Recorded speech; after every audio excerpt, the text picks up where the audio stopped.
해가 됐는데 성남 시민에게 인사 말씀 좀 해주시죠. 네, 사랑하는 성남 시민 여러분 안녕하세요. 국민의힘 분당구을 당협위원장 김민수입니다. 이민년 새해가 밝았습니다. 여러분들 지난 한 해 동안 너무 많이 고생하셨고 힘드셨을 걸로 압니다.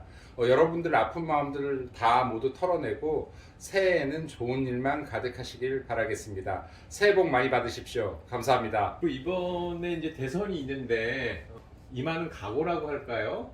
어떻게 대선을 점치고 계신지. 이번에 정권 교체가 반드시 이루어진다라고 보고 있고요. 그리고 이제 우리 당협위원장들 같은 경우도 각 지역에서 맡은 바 임무를 다 하고 있는데 국민들의 마음처럼 정권 교체에 대한 열망이 크신 만큼 저희들도 죽을 만치 뛰고 있습니다. 3월 9일 날 정권 교체 반드시 이루어진다라고 보고 있습니다. 어제 사자TV 토론이 있었는데 정확한 이야기나 이런 부분들이 좀 부족했다 이런 평가들도 있는데 이 위원장님은 평가를 어떻게 하시는지.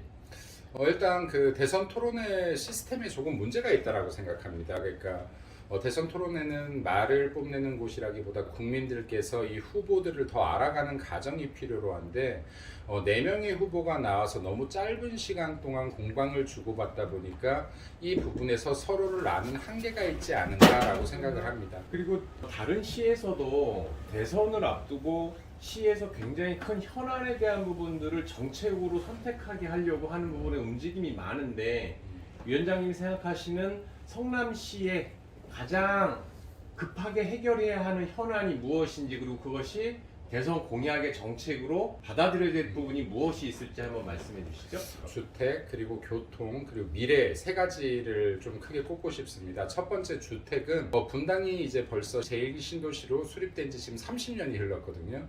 근데 30년 동안 주택들이 굉장히 많이 노후화되어 있습니다. 근데 국가나 지자체에서는 주택을 서민들 그리고 국민들이 사는 장소로 보는 것이 아니라 이것을 하나의 재산으로 보다 보니까 계속 재건축에 대한 규제가 더해지고 규제가 더해지는데 실제로 지금 분당 주민들께서는 굉장히 생활에 불편을 겪고 있습니다. 아파트에 새빨간 녹물이 나온다든지, 그리고 지나치게 노후화된 아파트들에서 주차 문제나 여러 생활의 편의의 문제를 겪고 있다든지, 모든 분당 주민이 첫 번째 해결하고 싶은 것은 우리 당이 공약으로 내건 제1기 신도시 특별법과 같이 좀 더 재건축을 빠르게 추진할 수 있는 방안들을 모색하는 것이 분당 현안의 첫 번째라고 보고 있고요. 마찬가지로 좀 더 나가서 본시가지 같은 경우에도 지금 재건축이 단계별로 계획이 돼 있는데 이런 것들이 조금 더 빠르고 원활하게 추진될 수 있게끔 하는 것, 주택 문제를 첫 번째 문제로 꼽고 있습니다. 그리고 두 번째 교통 문제인데 분당 같은 경우는 지금 실제 40만 인구의 계획 도시였는데 지금 벌써 인구가 48만이 넘어갔습니다. 교통 체증의 문제와 주차 문제, 여러 가지 복합적인 문제들이 많이 늘어나고 있는데 실제 분당 정도의 이 도시가 보다 더 교통 편의를 추구해야 여기 주민들이 보다 행복하고 그리고 삶의 질이 높아질 수 있다고 보고 있는데 이런 차원에서 지금 분당에서 추진되고 있는 8호선 연장과 같은 정책들, 당에서 마찬가지로 정책으로 내놓았습니다. 8호선 연장 같은 정책들이 보다 더 원활하고 신속하게 해결될 수 있어야 된다고 봅니다. 그리고 세 번째는 우리 그 성남시에는 판교라는 대한민국에서 가장 미래를 많이 품고 있는 도시가 있습니다. 미래 산업에 대한 대표적인 기업들이 입주해 있고 이 기업들로 인해서 많은 세원이 발생하고 그리고 일자리가 발생하는 지역이 판교인데 이 지역에 더 모든 산업들과 그리고 지역의 현안 발전 가능할 수 있는 기업들을 더 유치하고 이 강점을 더 살려서 이 성남시가 단지 일자리뿐만이 아니라 우리가 살 수 있는 곳, 돈을 벌 수 있는 곳, 쓸 수 있는 곳, 잘 수 있는 곳이 되었을 때 이 분당이라는 도시 그리고 성남이라는 도시가 완벽하게 하나의 좀 완성체로 다가갈 수 있지 않을까 생각합니다. 그래서 다시 한번 정리한다면 성남의 가장 핵심 요건 세 가지는 첫 번째가 주택, 두 번째가 교통, 그리고 세 번째가 미래를 담은 도시, 산업을 담는 도시라고 이해하면 편할 것 같습니다. 네. 위원장님, 마지막으로 성남 시민께 당부하고 싶은 말씀이나 또는 본인이 성남 시민을 위해서 무엇인가 헌신하겠다, 봉사하겠다라고 하는 부분에 자세를 좀 말씀을 좀 해주십시오. 감히 시민분들께 당부드리고 싶은 것이 있다라고 하면은 성남시가 참 많이 이름이 알려졌습니다. 서울특별시 그리고 부산시 다음으로 이제 유명한 도시가 되어버린 것 같은데 이 성남시가 호평으로 이렇게 세계적으로 그리고 국가적으로 알려졌으면 더 좋았을 텐데 악평으로 범죄 도시 혹은 비리 도시 이렇게 유명세를 타게 돼서 성남 시민들의 스트레스가 굉장히 많은 걸로 알고 있습니다.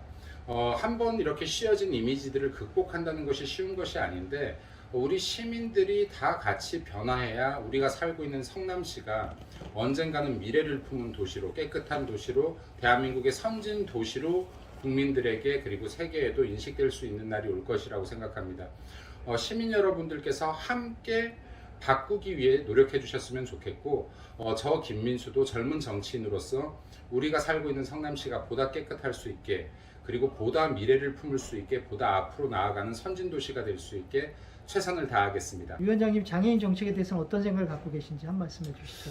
일단 그 장애인이라는 부분에 대해서는 저는 이런 생각을 합니다. 여기 장애인을 따로 분류해서 생각하는 것은 금해야 하나, 왜냐하면 제가 주변에 장애인 분들께서 저를 도와주신 분들이 꽤 많이 있고 친구들도 꽤 많이 있습니다. 근데 이분들도 그냥 우리와 같은 사람이다, 우리와 같은 친구다, 그리고 우리와 같은 이웃이라는 가장 기본적인 사고의 틀, 문화의 틀이 변화해야 진짜로 장애인들이 바르게 살고 그리고 편하게 살 수 있는 세상이 온다라고 생각하고요.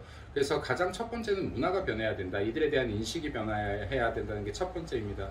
그리고 두 번째는 실질적인 지원입니다. 이들을 위해서 어떤 행정적 지원이 아니라 이 분들께 너무나 많은 종류의 장애가 있기 때문에 장애별로 필요한 지원도 각기 다 다르다라고 봅니다. 그래서 이분들에게 실제로 맞는 이 예산들을 편성해서 보다 직접적으로 효율적으로 접근할 수 있는 방안들을 찾아야 된다라고 보고요. 그리고 성남시에도 지금 저희들이 이 장애인분들과 소통을 하고 있는 이유 중에 하나도 이 같은 예산이라고 하더라도 이분들께 보다 더 효율적이고 이분들이 원하는 방식으로 전달될 수 있는 방법이 무엇일까 계속 연구해 나가고 있습니다. 그리고 제가 항상 자주 하는 말인데 김민수는 장애인 여러분들과 진짜로 손잡고 같이 갈 수 있는 친구가 될 수 있도록 노력하겠습니다. 그리고 부족한 부분들 계속 배워 나가겠습니다. 네.